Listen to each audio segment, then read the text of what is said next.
Hello, welcome to our Assembly on Courage, brought to you by myself, Katy, Diana and Bea. It takes courage and being brave to try something new or to do the right thing. I wonder what new things you've started lately. Maybe you've started a new hobby or a new sport, or you're learning something new in class. I wonder if you could think of a time when you had to be brave and do the right thing. Perhaps you'd like to pause the video now to discuss those things in your class.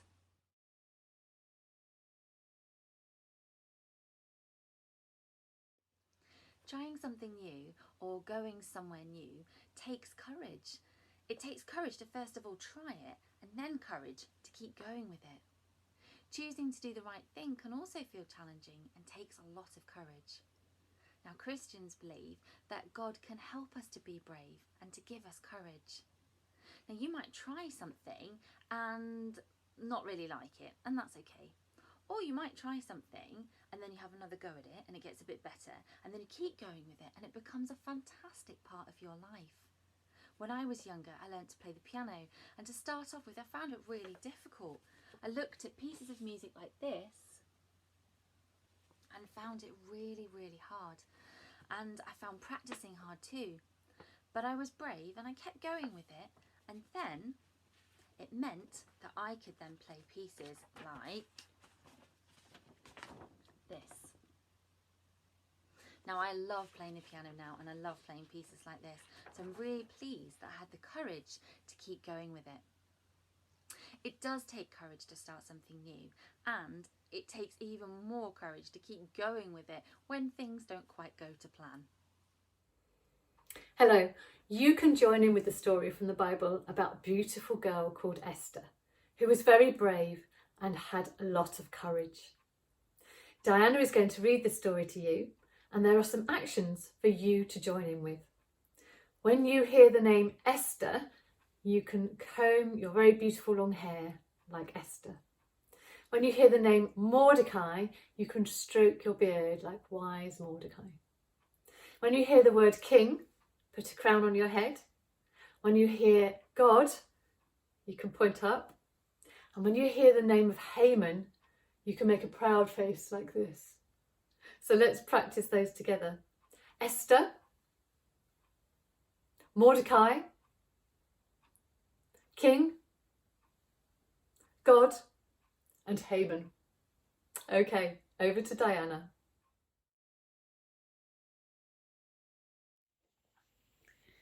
There was once a beautiful girl called Esther. Esther was so beautiful that the king chose her to be his wife. Haman was not a good man.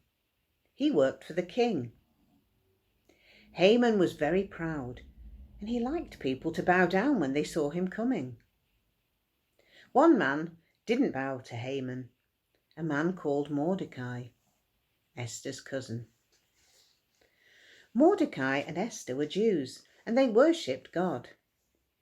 They kept God's laws, and that's why Mordecai would not bow down to Haman.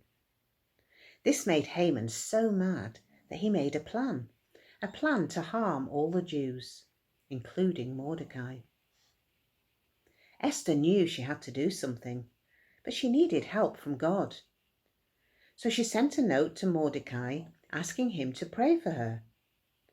For 3 days, Esther and Mordecai prayed to God to help them. Then Esther went to see the king. She invited the king and Haman to have dinner with her. At the end of the meal, the king asked Esther what she wanted. What was she upset about? Esther told the king that she was upset because Haman had made a plot to harm her people, the Jewish people, and she herself was a Jew. The king was furious. He told Esther that he would change Haman's plan so that none of the Jews would be harmed. Esther, Mordecai, and the Jews were so happy that they praised God and had a special party to remember the time that God helped Esther to save them. Thank you, Diana. Esther was very comfortable in the royal palace. She was quite safe because the king loved her. But she knew her people, the Jews, were not safe. They were being bullied, and it could cost them their lives. Could she do anything? Would she do anything?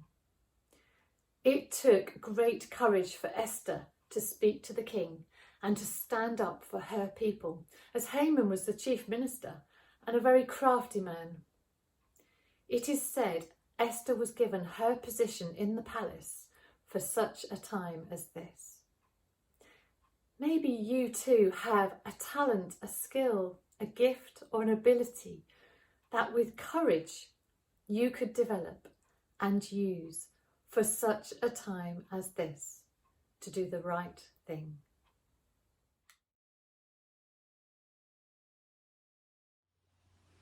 I choose to be brave when I'm a bit scared about going to the dentist.